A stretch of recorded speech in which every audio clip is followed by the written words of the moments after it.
Yang pertama-tama adalah penggunaan lahan. Penggunaan lahan merupakan wujud nyata dari pengaruh aktivitas manusia terhadap sebagian fisik permukaan bumi.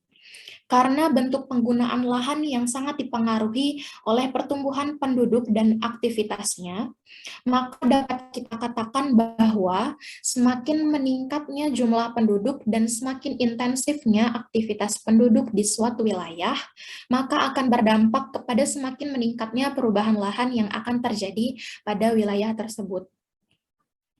Kota merupakan bentuk dari penggunaan lahan yang bersifat dinamis. Karena penggunaan lahan yang bersifat dinamis ini, maka perlu adanya proses pemantauan dari perubahan penggunaan lahan yang terjadi. Terdapat dua faktor utama yang menjadi penyebab mengapa sebuah kota menjadi daerah yang sangat dinamis, yaitu faktor kependudukan dan kegiatan penduduk. Selain itu, faktor kependudukan dan kegiatan penduduk ini juga menjadi salah satu penyebab proses perkembangan di suatu kota menjadi sangat pesat, sehingga diperlukan adanya proses monitoring pada perkembangan perkotaan.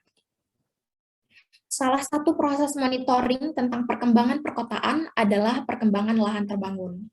Nah, berdasarkan penjelasan yang telah saya sampaikan, dapat kita pahami bersama bahwa perkembangan lahan terbangun berbanding lurus dengan kegiatan penduduk, yang dimana artinya semakin tinggi kegiatan penduduk, maka semakin tinggi sarana dan prasarana yang dibutuhkan, sehingga akan semakin besar peralihan yang terjadi pada suatu wilayah dari lahan non terbangun menjadi lahan terbangun.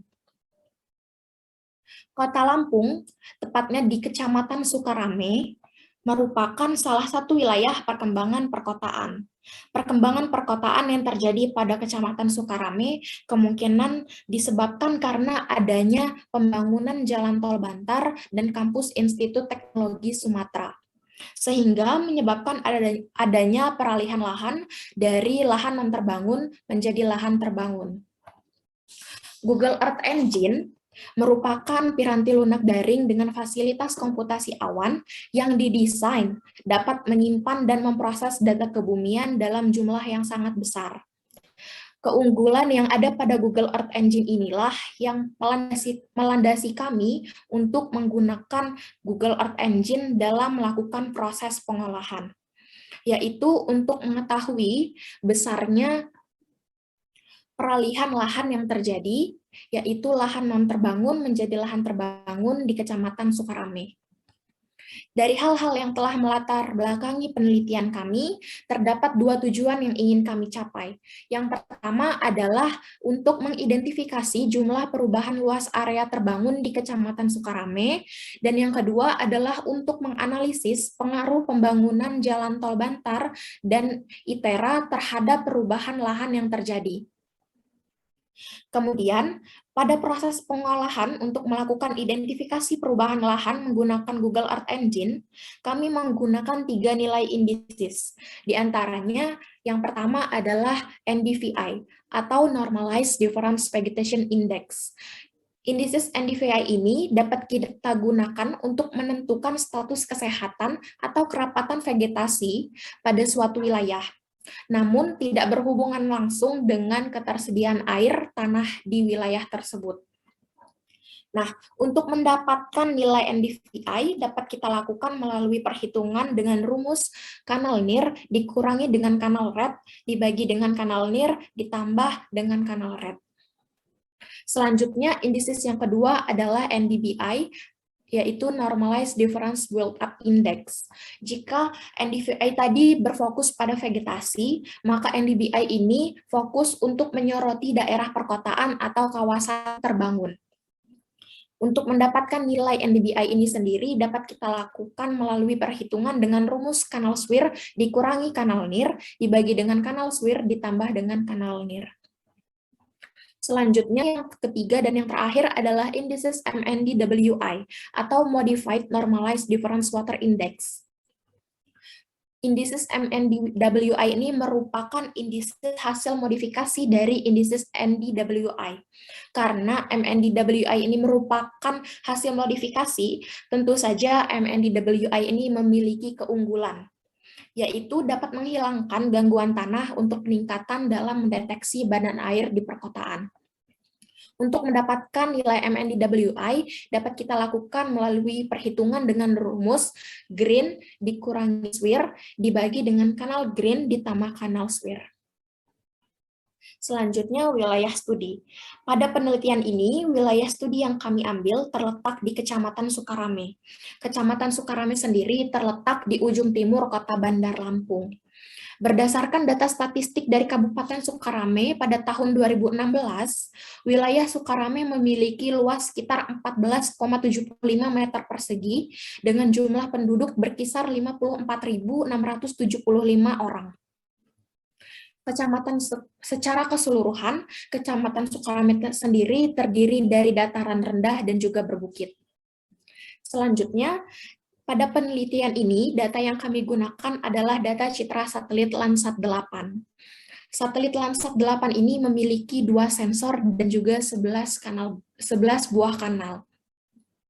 Di mana 9 kanal pertama yaitu pada band 1 hingga band 9 berada pada sensor OLI, Onboard Operational Land Imager, dan 2 kanal lainnya yaitu band 10 dan band 11 berada pada sensor TIRS, Thermal Infrared Sensor.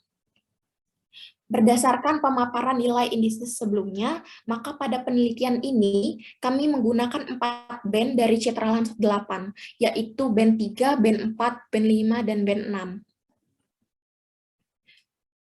Baiklah, pemaparan selanjutnya akan disampaikan oleh rekan saya Nindya Swastika. Kepada rekan saya Nindya Swastika, saya persilahkan. Baik, terima kasih Naya atas kesempatannya. Jadi pada penelitian ini digunakan citra satelit Landsat 8 OLI yang diakuisisi pada tahun 2013 dan pada tahun 2020.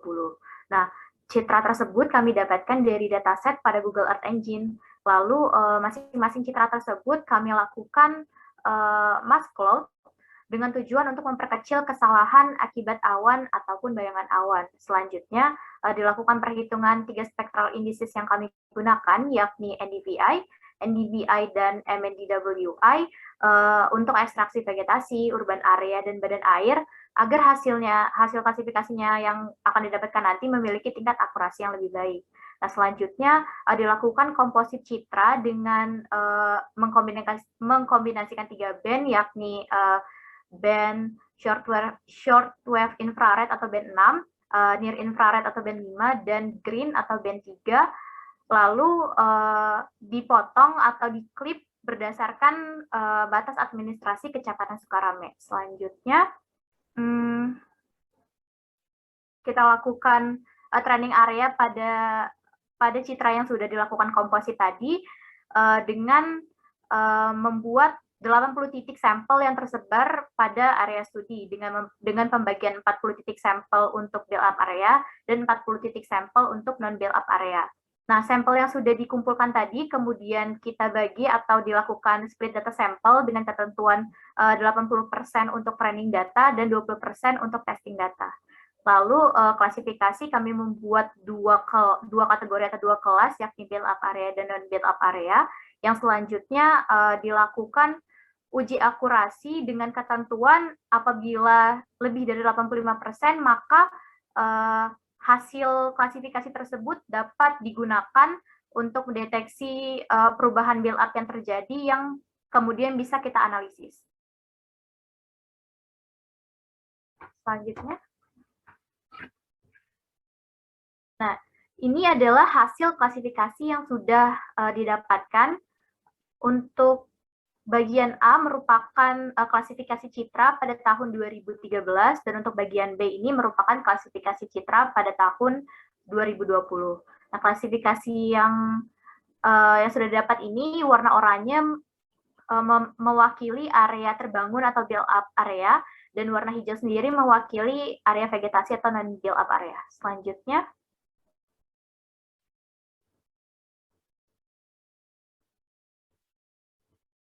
dari perhitungan luas build-up area dan non-build-up area ini dilakukan pada platform GEE. Nah, didapat hasil bahwa Kecamatan Sukarame ini mengalami pertambahan area terbangun itu sebesar 14,4%. dalam periode 2013 sampai 2020. Nah, klasifikasi ini menggunakan Random Forest Classifier dan didapat hasil overall akurasi pada tahun 2013 sebesar 88,8% dan pada tahun 2020 itu mendapat akurasi sebesar 90,9%.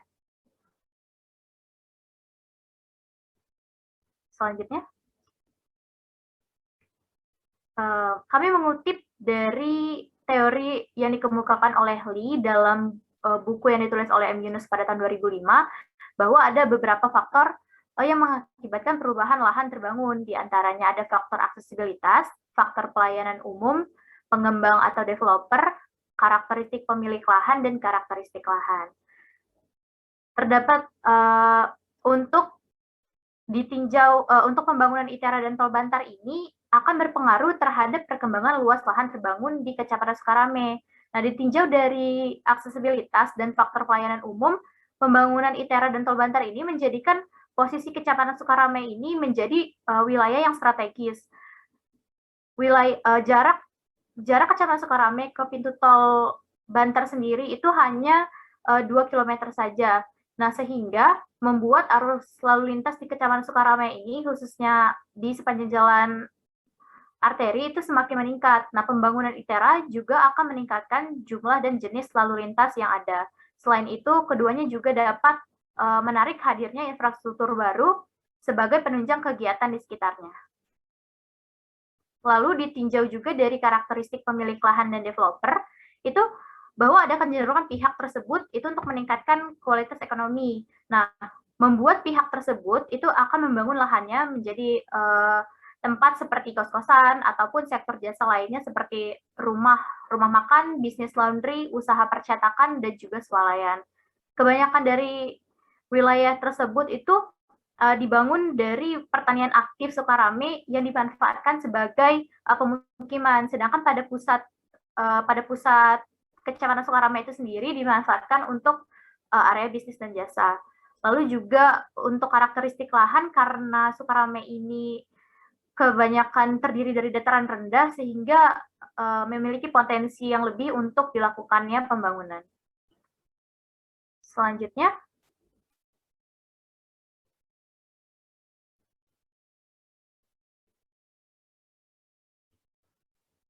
nah, Kecamatan Sukarame mengalami perkembangan fisik yang ditandai dengan peningkatan build-up area dari tahun 2013 ke 2020. Adanya ITERA dan Tol Bantar ini berpengaruh terhadap perubahan alih fungsi lahan tidak terbangun menjadi wilayah pemukiman dan sektor bisnis, jasa, serta infrastruktur pendukung lain seperti jalan, fasilitas umum, dan fasilitas sosial. Nah, perkembangan ini memang memberikan manfaat, khususnya manfaat ekonomi bagi penduduk Sukarame. Akan tetapi diperlukan juga kebijakan tata ruang untuk mengendalikan perkembangan fisik yang terjadi. Nah, pada penelitian ini sebenarnya kami hanya membahas perkembangan lahan terbangun di Kecamatan Sukarame itu secara general. Maka dari itu, untuk mendapatkan hasil yang lebih detail, mungkin kita dapat menganalisis lagi perkembangan pada tiap kelurahan agar dapat kita bisa membandingkan wilayah mana saja yang paling berkembang dan faktor apa saja yang paling berpengaruh terhadap perkembangan tersebut. Selanjutnya, ini adalah beberapa literatur yang kami gunakan sebagai dasar dalam penulisan atau pembuatan penelitian ini. Mungkin kita bisa melihat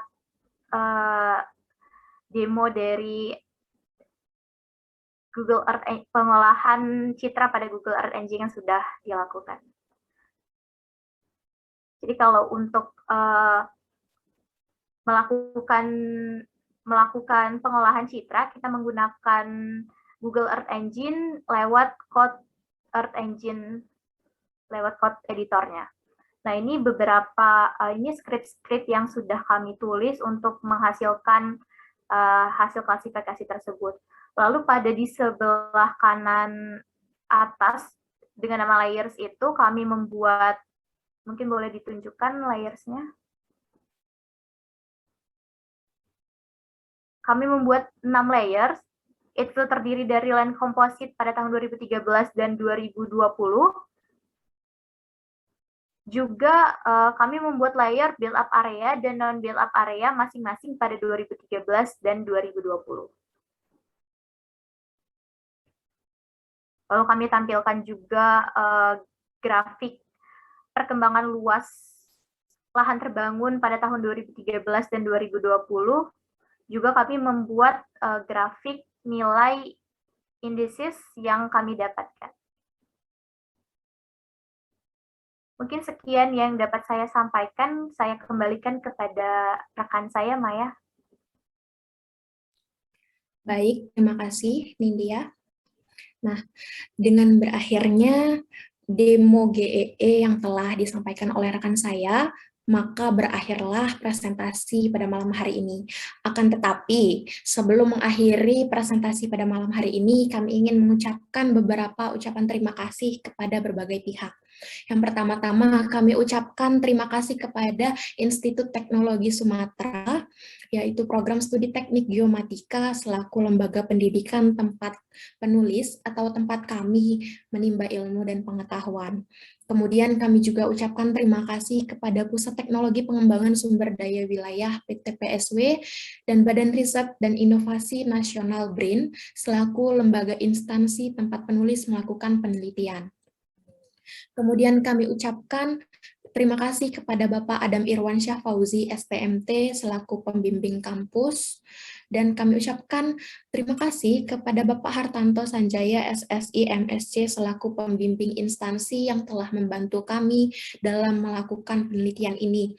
Dari pengolahan menggunakan Google Earth Engine dan berbagai pengetahuan-pengetahuan yang lainnya. Kemudian tak lupa kami ucapkan juga terima kasih kepada seluruh teman-teman kerja praktik yang kami banggakan. Nah, sekian presentasi yang dapat kami sampaikan. Kami ucapkan terima kasih. Wassalamualaikum warahmatullahi wabarakatuh. Waalaikumsalam warahmatullahi wabarakatuh. Terima kasih Maya dan Nindya ya atas presentasinya yang menarik.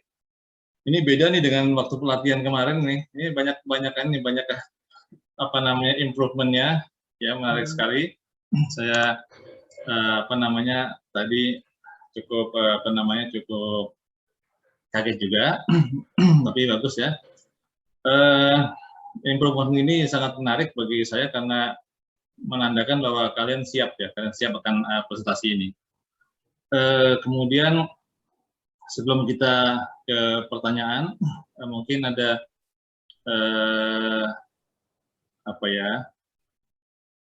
ada sedikit tambahan dari saya ya. Sengaja teman-teman di kerja praktek ini kami haruskan menggunakan Google Earth Engine, Pak.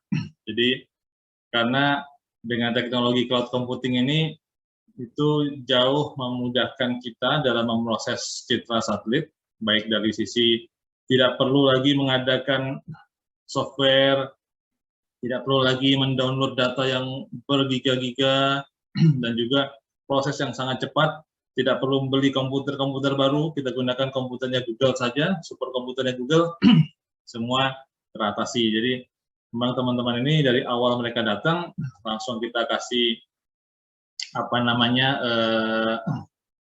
semacam pelatihan gitu untuk bisa memahami bagaimana Google Earth Engine. Karena Google Earth Engine ini sifatnya coding, jadi memang tidak semua, saya sejak awal tidak semua berharap bisa jago di codingnya, tapi setidaknya memahami apa yang ditulis. Jangan sampai tidak paham dengan apa yang ditulis, karena itu sangat penting dari sisi processing datanya.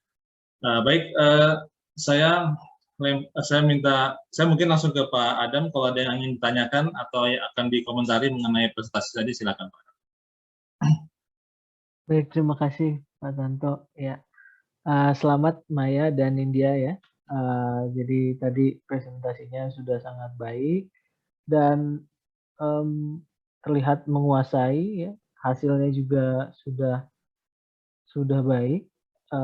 Saya izin mungkin tanya-tanya dikit dan diskusi ya Pak Tanto ya. Ya, silakan. Jadi dari topik dan pemilihan indeksnya memang sudah tepat, dan tadi ya Pak diwajibkan menggunakan search engine ya. Jadi memang di prodi kita sekarang memang kami coba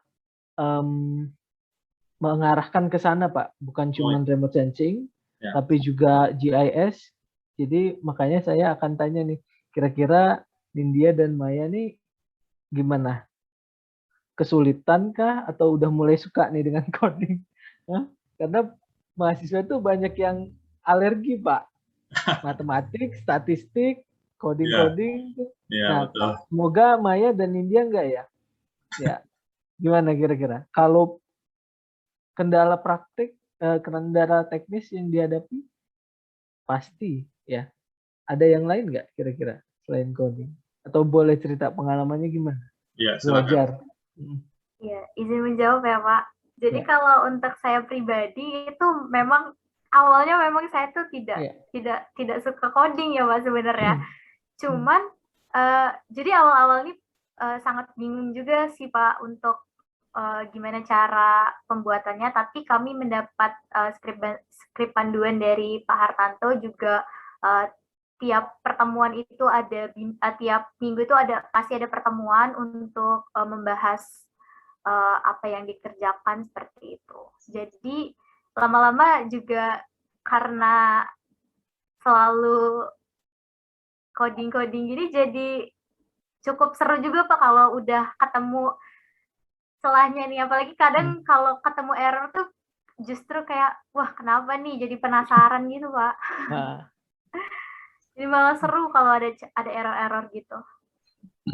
Oke, makasih Nindya. Berarti wah kamu udah satu langkah, udah punya modal kamu jadi calon researcher lah, ya. Kira-kira biasanya kalau error tuh ya nggak suka tuh pusing kan, terus dia tinggalin. Nah ini malah dicari, wah bagus mas. Kalau Maya gimana? Maya kurang lebih sama Pak, sama kayak Nindya. Awal-awalnya kayak merasa waduh coding gimana nih, karena benar-benar dari awal yang nggak tahu, nggak pernah sama sekali ngoding. Tetapi begitu memulai kerja praktik bersama Pak Hartanto, dikenalkan dengan coding melalui Google Earth Engine. Selain ada arahan-arahan, ada pelatihan juga coding dari Pak Hartanto, kita juga belajar mandiri ada di YouTube sekarang juga udah ada. Ya, betul. Jadi awalnya emang kayak kesulitan, tapi lama-lama betul kata Nindya itu seru juga Pak. Karena sekarang kita tuh memang mau nggak mau dipaksa harus untuk belajar, karena memang eranya sekarang apa-apa serba pakai coding gitu. Iya, oke, bagus. Berarti sudah paham Pak, mereka sudah sadar bahwa mereka nggak bisa menghindari itu, ya. Kecuali kalian mau tergerus oleh zaman ya. Jadi tadi pemrograman, statistik, bahasa Inggris itu keterampilan dasar tuh sekarang. Ya. Jadi kalian termasuk ini nih beruntung nih, Pak Tanto mau ngasih ilmunya cuma-cuma loh ini, ya nggak gampang. Dan itu wah ini berarti kita sejalan nih Pak Tanto. Jadi kami juga memang arahnya ke sana, cloud computing. Nah mungkin nanti kita tambah artificial intelligence ya, karena mereka dikenalkan dulu ya. Setelah ini mereka bisa mahir dengan tadi JavaScript-nya, mungkin nanti kita pakai Python, API, R ya. Nah itu bisa mengembangkan. Dan memang kita harus mulai Pak sekarang. Jadi saya juga mendukung Pak ini program-program kerja praktek Pak Tanto. Berarti dengan rekan-rekan BPPT juga ke sana ya Pak arahnya ya, sama ya? Iya Pak. Jadi kalau kita memang melihat tren Pak ya, jadi begitu trennya sekarang sudah ke cloud computing, maka semua kita arahkan ke sana Pak. Karena kalau tidak mengikuti tren teknologi yang ada, kita akan tertinggal jauh Pak. Tinggal jauh sekali. Baik. Kalau tadi terkait teknis coding, selain itu ada lagi nggak kendalanya? Misalkan apa ya, kalau kita tadi kan pakai citra optis ya, ada kesulitan nggak kita cari citra yang katakanlah biasanya yang suka ditemuin masalahnya awan Pak, awan nggak ada Pak tahun ini Pak, bulan ini gimana? Itu ditemukan juga nggak? Izin menjawab Pak, Mm-mm. kalau untuk awalnya itu sebenarnya sempat ganti untuk yang Mas Claude itu tadi sempat ganti dari yang sortir antara per tahun gitu, atau kemarin itu pilih yang terbaik, maksudnya Baik. citra yang terbaik itu pakai yang first kalau nggak salah. Nah tapi karena pakai yang first itu nggak bisa diklip sama area geometri kami itu, area Sukarame itu, jadi tetap pakai yang awal. Seperti itu sih Pak. Iya. Sama kemarin itu juga sempat mengalami kendala karena citranya itu bolong gitu Pak. Bolong. Saat dilakukan komposit itu citranya kayak bolong-bolong gitu. Karena apa itu bolong-bolong itu? Karena masih ada efek awan ya Pak. Awan ya, karena kurang, awan. Iya. Ya itu ya, jadi sadar juga ya bahwa kita ini daerah tropis ya, itu penggunaan citra optis itu hampir nggak bisa digunakan, masih bisa tapi hampir. Jadi tantangan nanti kalau mau tugas akhir atau mau studi lanjut, mau riset lah, itu coba tuh dicarikan solusinya gimana sih, bisa nggak dikombin dengan SAR gitu-gitu ya. Jadi ini anak-anak sudah bisa menemukan masalah, juga sudah tahu kenapa. Nah ini kalian nih modal yang sangat baik nih untuk tugas akhirnya. Terus mungkin data udah tadi, sama saya kasih masukan dikit Pak, sekaligus tanya terkait metodologi. Kalian pakai 3 indeks ya kan? Nah itu mungkin diberikan penjelasan agak detail bagaimana 3 indeks itu lalu menjadi hasil ya. Nah coba mungkin bisa ditampilkan lagi. Tadi itu ada diagram. Sebetulnya dengan diagram itu, flowchart itu harusnya bisa. Tapi saya skip tuh prosesnya. Gimana nih bisa jadi hasil gitu. Kayaknya tuh, atau gimana coba diceritain.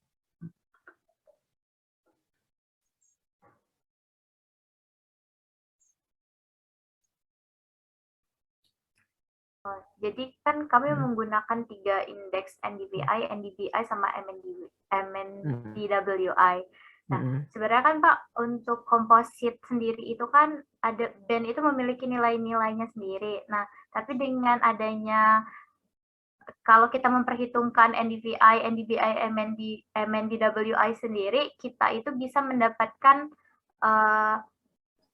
hasil nilai dari misal vegetasi, build up areanya tadi atau lahan terbangunnya tadi sama badan air itu bisa terlihat lebih jelas Pak, perbedaan antara ketiga unsur ya Pak, ketiga unsur tersebut. Jadi nilai band-band tadi itu kan dilakukan transformasi atau perhitungan dengan NDVI, NDBI sama MNDWI ini.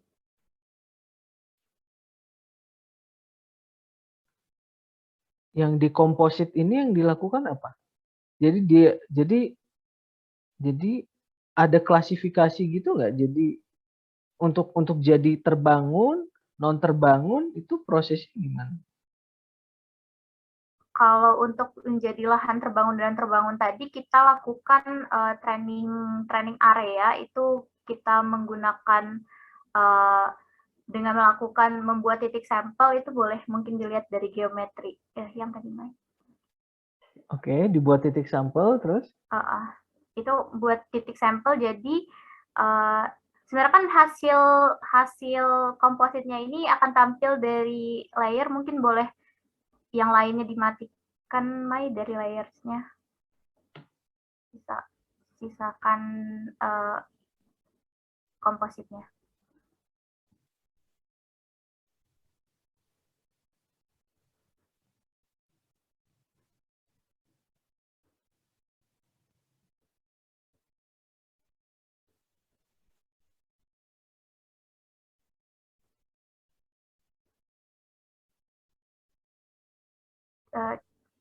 Coba yang di checklist cuman yang land composite 2013 boleh.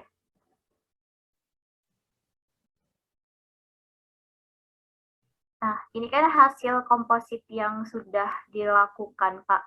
Jadi kalau interpretasinya sendiri ini kan kita secara visual. Nah, kalau kami lihat ini yang bagian yang seperti warna coklat atau oranye ini itu kami kategorikan sebagai lahan terbangun, sehingga kami buat titik sampel di sekitaran area tersebut itu dengan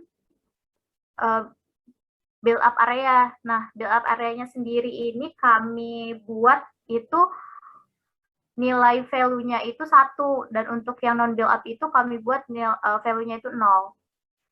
Sehingga nanti nanti kan di match antara build up non build up itu, sehingga didapat masing-masing build up area extend dan non build up area extend tadi. Ini tuh maksudnya komposit itu masing-masing indeks itu jadi RGB-nya gitu ya? Iya, Pak. Lalu diklasifikasi berarti dengan metode apa tuh? Klasifikasinya dengan random forest, Pak. Nah, itu ya. Ada ya. Mana? Classifier small random forest, oke ya. Random forest. Nah, itu yang hilang ya di flowchart-nya. Ya kan? Mungkin Itu ada yang raise hand? Ya, silakan. Kalau dirasa sudah cukup, mungkin Mas Iqbal bisa apa yang mau ditanyakan, monggo silakan. Salam kenal. Salam kenal. Saya Iqbal dari itu stafnya Pak Hartanto, engineer staff juga di bawah. Jadi saya izin nanya, ini data sampelnya berapa sampel yang digunakan untuk masing-masing klasifikasinya, yang dari non build, terus kalau lebih dari 50 ya bagus sih sampelnya. Kalau ya kurang dari hal tersebut ya mungkin jadi akurasinya juga bisa mempengaruhi sih biasanya sih. Terus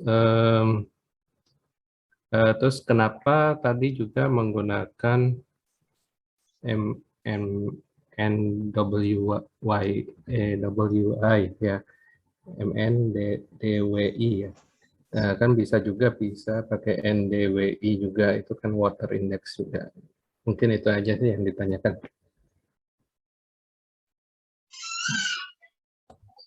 Silakan, langsung dijawab aja, Nindya atau Maya.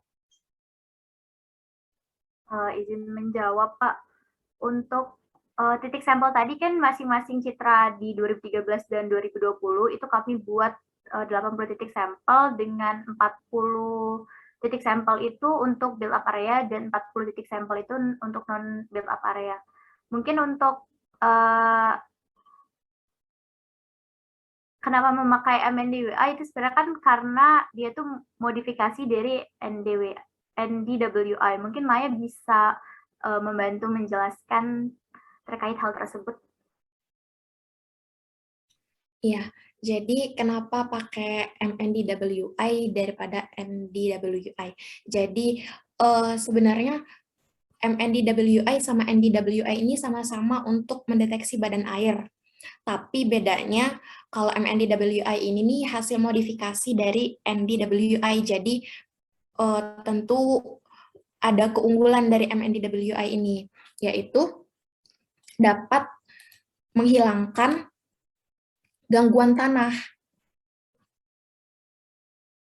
yang dapat digunakan untuk meningkatkan dalam mendeteksi badan air di perkotaan.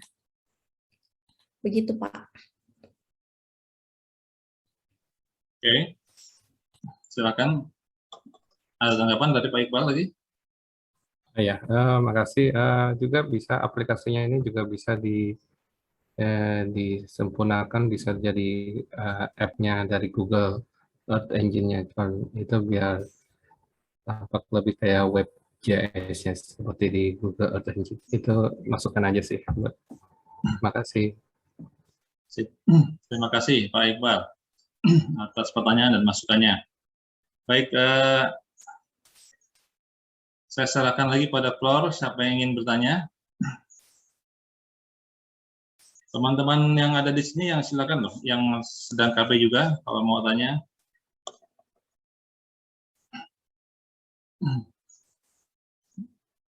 Ada Mas Teguh yang mau tanya, monggo Mas Teguh. Oh ya, ada Bu Wana, ada Pak Rizky, silakan kalau mau nanya. Oh iya, terima kasih Pak Fahar. Mohon izin, gimana kabarnya Pak? Alhamdulillah, sehat-sehat Bu. Sehat ya Pak? Ya, Ya, terima kasih ya Pak selalu sudah menerima mahasiswa kami dan KP di sana gitu. Cuman saya ingin coba diskusi sedikit Pak terkait dengan oh ya sama Nindi ya, Nindi dan Maya. Kebetulan saya belum pernah ketemu sama mereka, jadi ketemunya secara virtual. Saya ingin bertanya coba kenapa adik-adik sekalian itu memilih klasifikasinya itu menggunakan random forest, kemudian juga terkait dengan apa namanya indeks vegetasi yang digunakan, mungkin sama seperti pertanyaan Pak Iqbal sebelumnya, apa alasan kenapa menggunakan NDVI? Karena sebenarnya kan NDVI itu juga yang sudah sangat general dan sudah sangat sering digunakan gitu ya. Apakah alasannya karena itu memang yang terbaik atau seperti apa gitu kira-kira. Terima kasih Pak. silakan langsung dijawab. Nindya atau Maya, monggo.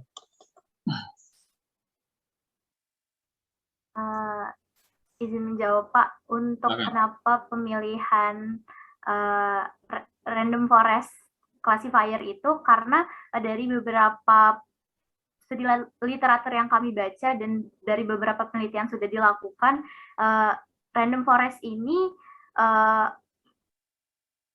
dinilai itu lebih akurat dalam membuat kelas klasifikasi dibandingkan metode yang lain. Jadi kami memilih random forest classifier ini. Dan juga kalau untuk kenapa digunakan NDVI, tadi NDVI itu sangat baik untuk mengekstraksi vegetasi atau jumlah biomasa, sehingga kami kan ingin membedakan antara build up area dan build up area, sehingga kami rasa dengan menggunakan indeks tersebut tepat untuk ekstraksi tutupan lahan khususnya untuk build up area. Oke, Maya mungkin ada tambahan nggak? Tambahan Pak. Sejauh ini dari jurnal-jurnal yang udah kami baca, NDVI ini merupakan indices yang saat ini merupakan indices yang paling baik digunakan untuk mengetahui kerapatan atau kehijauan dari suatu vegetasi, begitu Pak. Makanya cocok untuk digunakan dalam mengetahui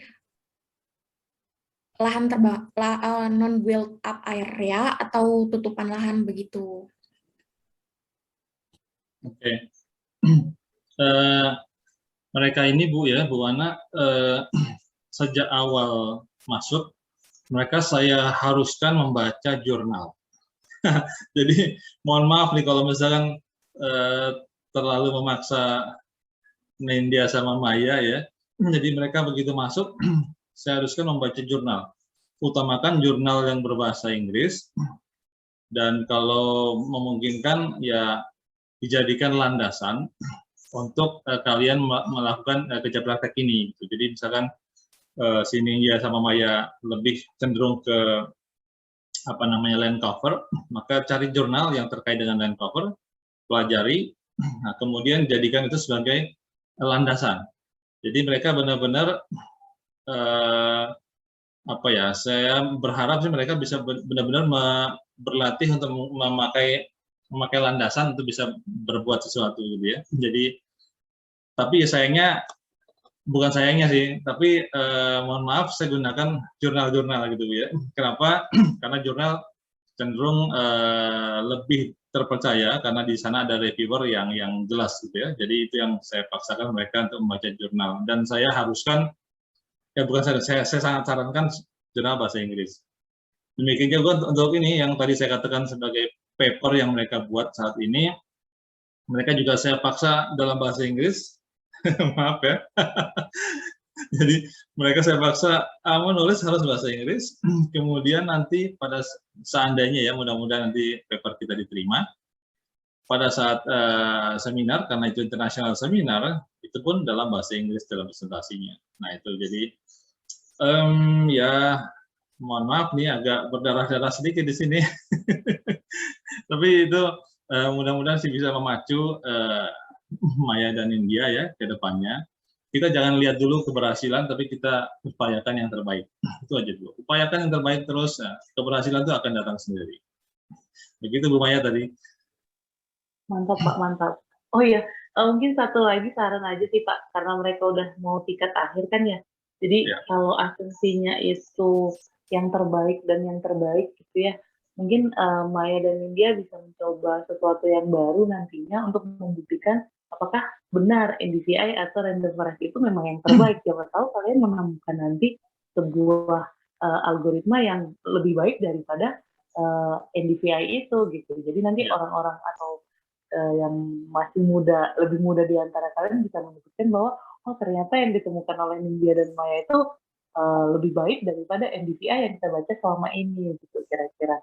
Itu bisa dilanjutkan untuk TA dan sangat baik sekali sih kalau memang itu tuntutan dari Pak Har ya untuk mereka baik dalam apa ya presentasi juga sangat bagus tadi ya, kemudian komunikasi dan bagaimana cara menjelaskannya juga sangat mudah dimengerti gitu kira-kira. Dan saya salut setiap presentasi sepertinya Pak Har selalu menekankan itu kepada anak-anak yang KP di sana gitu. Terima kasih Pak Har. Oke, makasih juga Bu Ana. Itu ya, jadi Nindya sama Maya dengar ya. Kedepannya kalian kalau misalkan inline dengan yang kalian lakukan sekarang itu jelas harus dipertajam lagi kan. Seperti tadi NDVI, kenapa NDVI gitu kan?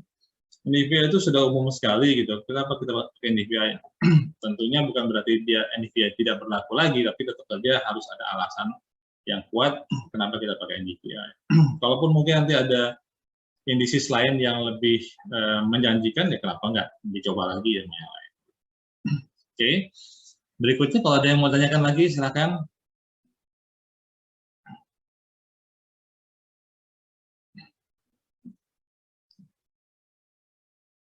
Oke, silakan Pak Rizky. Suaranya sudah masuk ya?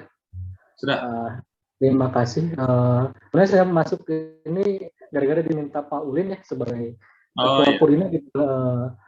Kayaknya cocok nih Mas gitu ya untuk dibahas gitu lanjutannya ataupun dicari-cari dari ininya KP-nya Maya dan misalnya India gitu.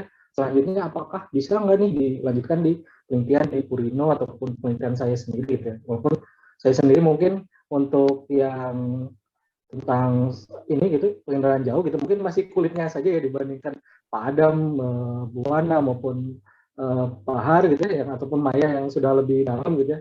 Ya saya selalu sudah bisa belajar GE gitu walaupun saya juga masih sedikit tertatih gitu ya. Teman-teman sudah bisa membuat ini gitu ya.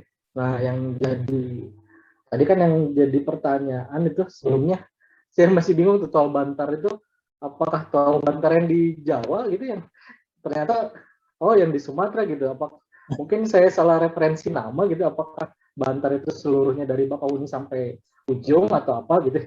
Pas di searching Bantar yang Bantar Gebang yang Cikampek 2 gitu ya Pak, yang hari yang sudah mulai ramai gitu atau Bakter gitu tadi yang dijelaskan oleh tol di Trans Sumateranya itu sendiri yang ininya adalah Bakauheni Terbanggi Besar ya Maya sama Nindya gitu. Yang terkenal kan namanya tol Bakter gitu. Kalau tol Bantar, kok satunya di Sukarame, satunya di Jawa Barat ya, yang Cikampek 2. Tol Bantar itu sendiri sampai Sadang. Itu sih. Sampai cari itu di searching tol Bantar apa nih sebelum ini kan dari judulnya. Kedua mungkin ya tadi kan mungkin sudah ditanyakan nih semua Bu Ana gitu. Mungkin ada metode lain nggak sih gitu ya selain yang itu gitu ya, ataupun metode yang apa aja gitu yang menjadi bisa menghitung gitu ya perubahan tadi kan tutupan lahan gitu ya, ataupun yang terbangun maupun tidak terbangun gitu, yang tadi kan Maya sama Nindya pakai itu gitu. Ada lagi nggak sih gitu? Saya kan istilahnya sebagai newbie lah gitu, yang masih tahu cuman kulitnya doang di penilaian jauh gitu. Dan mungkin sekarang kan benar tadi kata Pak Adam gitu ya. Sekarang kita harus sudah dipaksakan ini ya berkecimpung di dunia yang memang sekarang lagi hitsnya gitu, happeningnya. Bisa juga mulai belajar sedikit-sedikit itu untuk menyelesaikan masalah yang di dunia perkadasteran gitu ya. Yang ini kan mungkin nanti ke depannya gitu ya, kalau dari Maya dan India kan bisa nih di sebelahnya gitu ya. Sebelahnya itu di wing-nya gitu. Apakah memang benar gitu ya? Mungkin orang perencanaan kan apakah benar nih yang terbuild up-nya itu berdasarkan tol sama iteranya sendiri gitu. Itu yang masih menjadi pertanyaan gitu bagi orang kadaster, SIG dan perencanaan gitu. Apakah memang pengaruh itu berdua atau ada pengaruh lain gitu, atau gulanya atau perkembangan kotanya sudah menyebar ke pinggiran gitu. Itu yang mungkin bisa nih ditambahkan sedikit-sedikit gitu ya dari penelitian Maya sama Nindya gitu. Kan yang tadi cuma dilihat oke perubahannya ini, tapi yang belum dilihat itu apakah pengaruhnya berat gitu ataupun tinggi, atau pengaruhnya sedang-sedang saja. Mungkin itu sih yang tadi ingin ditanyakan pertama, yang itu ada metode lain atau enggak, dan pengaruh itunya sudah dicari dulu ataupun diteliti terlebih dahulu atau enggak gitu. Hanya ingin tahu build up areanya sama non build up-nya gitu dari tahun ke tahun gitu, katakan dari tadi kan 2013 sampai ke tahun 2020 itu sih yang saya ingin tanyakan. Begitu Pak Had, terima kasih. Ya, terima kasih Pak Rizky. Kalian mau jawab siapa dulu, Nindya atau Maya? Mungkin saya boleh jawab terlebih dahulu ya Pak. Silakan. Izin menjawab Pak, untuk indices yang dipakai bisa diganti atau tidak. Untuk beberapa, untuk saya pernah membaca juga sebelumnya saat mencari-cari jurnal itu, bahkan ada yang menggunakan NDBI ini kan sebenarnya umum untuk ekstraksi lahan terbangun ya Pak, atau bangunan. Nah, ada juga satu jurnal ini dia tidak menggunakan NDBI, tapi hanya menggunakan NDBI, MNDBI, SALM, dan dia itu apa ya, mengeliminasi dibuat syarat itu dengan data SRTM, sehingga misal kalau ketinggian di atas kepiringan di atas saya lupa di atas berapa Pak tepatnya, tapi kalau dengan ketentuan itu tidak mungkin ada bangunan misalkan. Nah, itu kita bisa eliminasi tersebut lewat data SRTM itu. Nah, untuk pertanyaan yang kedua, gimana Pak? Agak lupa saya Pak. Oke. Pengaruhnya ya? Keterkaitan pengaruh. Yang mungkin tahunya juga kan tadi kan singkatan tuh ya. Kan mungkin nanti akan diceritakan ke umum gitu kan. Anggaplah ini bahasa simpelnya apa gitu, NDVI, terus NDWPI yang tadi Nindya sebutkan itu. Itu metode itu nyeritain apa sih gitu. Itu yang masih saya juga bingung nih karena belum searching nih, karena ngedengerinnya enak nih Maya sama Nindya gitu. Sampai nanti mungkin setelah ini baru searching itu yang tadi disebutkan. Bisa nggak sih di Maya sama Nindya gitu ngasih tahu bahasa simpelnya apa nih si metode itu yang tadi disebutkan selain NDVI dan tadi yang sudah disebutkan ya. Dan untuk kedua, keterkaitan antara tadi kan perubahan ini kan perubahan build up areanya itu apakah sudah dilihat dulu atau sudah dihitung gitu, apakah pengaruh ITERA sama tol yang mempengaruhinya atau faktor lain gitu. Kan bisa jadi faktor perkembangan kota dan sebagainya seperti itu. Untuk pertanyaan kedua.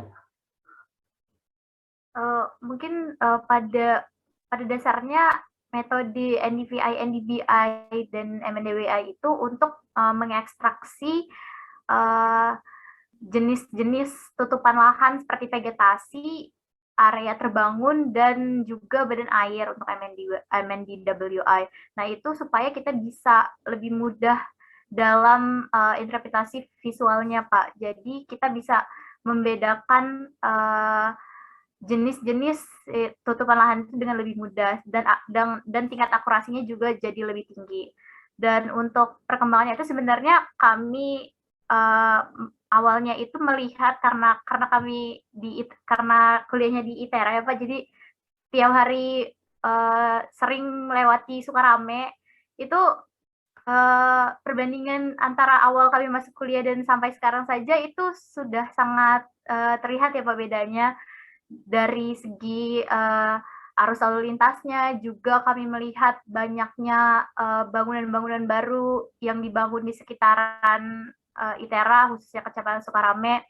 Nah, itu jadi membuat kami tuh ingin mengetahui berapa sih kira-kira pertambahan build up area yang kami anggap ini banyak pengaruhnya dari pembangunan tol dan ITERA ini, khususnya seperti kan ITERA dan tol ini juga bisa mempengaruhi perkembangan dari fasilitas umum pendukung lainnya seperti yang tadi sudah disebutkan itu kos-kosan, bisnis laundry, percetakan, fotokopian dan lain-lain itu. Nah, untuk tepatnya pengaruh untuk lebih detailnya tadi, nah di sini yang masih kurang dari apa yang sudah kami lakukan. Saya sangat setuju dengan saran dari Bapak Iqbal tadi untuk melakukan digitasi sehingga kita bisa tahu sebaran dan jenis-jenis bangunan atau infrastruktur apa yang ada pada Kecamatan Sukarame itu.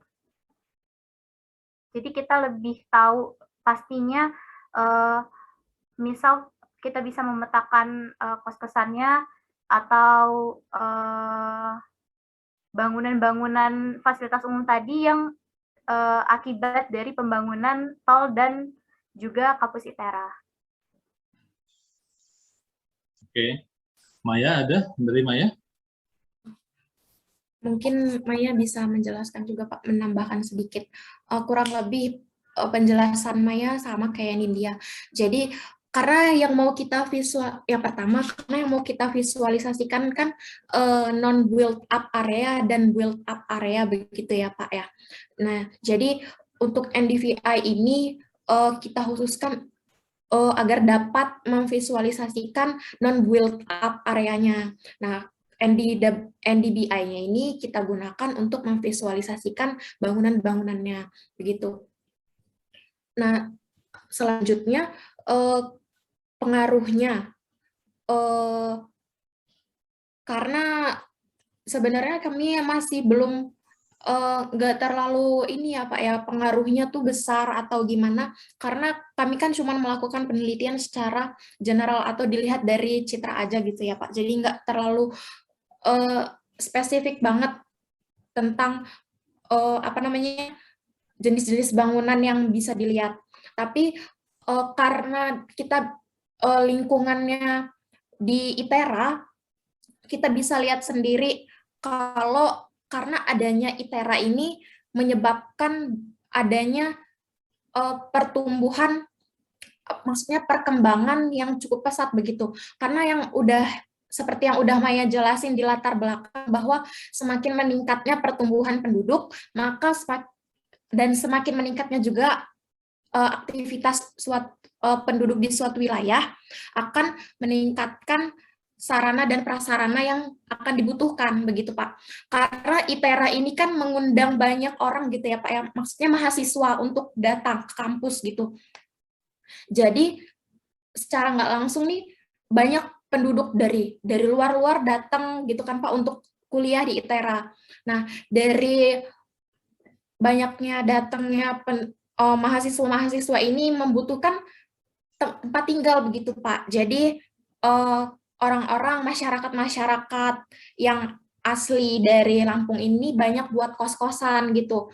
Memanfaatkan dari segi ekonominya tadi itu supaya mahasiswa-mahasiswa bisa ngekos di kos-kosan mereka. Selain itu kita lihat juga banyak pelebaran jalan yaitu pelebaran jalan dari ke arah ITERA sama di jalur 2 Korpri gitu kan Pak. Karena pelebaran jalan ini juga menyebabkan banyak infrastruktur lainnya, maksudnya kayak jadi nambah bidang jasa, laundry. Selain itu ada juga percetakan yang menunjang untuk kampus, karena banyak mahasiswa yang membutuhkan fotokopian. Selain itu juga banyak orang-orang yang buka jasa di bidang makanan, banyak yang buka rumah makan gitu Pak. Jadi banyak gitu pembangunan yang terjadi di sekitar ITERA begitu. Anak sekarang ngomongnya laundry, kalau zaman dulu mah nyuci sendiri. Ya oke. Memang mereka tidak saya haruskan ke lapangan Pak ya, karena kondisi pandemi yang apalagi kemarin bulan Juli begitu mengganasnya. Jadi saya minta ke mereka, kamu lakukan aja lebih fokus pada pengolahan datanya, metodenya itu dimantapkan, kemudian kalaupun ada tambahan analisis kamu dapatkan dari referensi saja, nggak perlu ke rumah, apalagi mendatangi penduduk atau wawancara segala macam, itu jangan lakukan karena kondisi pandemi. Itu yang pertama. Terus yang kedua, memang mereka melakukan pengembangan ini sendiri. Jadi saya bebaskan mereka melakukan pengembangan, karena bagi saya yang penting adalah proses kalian dalam mengolah data satelit aman. Kemudian pengembangannya, aplikasi itu untuk apa sih? Itu bumbu yang paling sedap sebenarnya, itu kalian temukan sendiri, dan akhirnya mereka menemukan adanya tadi jadi perkembangan penduduk yang terlihat langsung oleh mereka sehari-hari. Nah, itu yang jadi dasar dari analisis tadi. Kedepannya memang seperti yang disarankan, kalau memang melakukan kajian yang inline dengan yang ada sekarang, maka diperlukan lagi data lebih detail, ya level kelurahan segala macam, dan juga data satelitnya mungkin lebih detail lagi, bukan sekedar Landsat gitu kan. Bisa saja pakai Sentinel yang lebih detail. Kemudian kalau yang lebih detail lagi yang sifatnya free, saya rasa belum ada ya.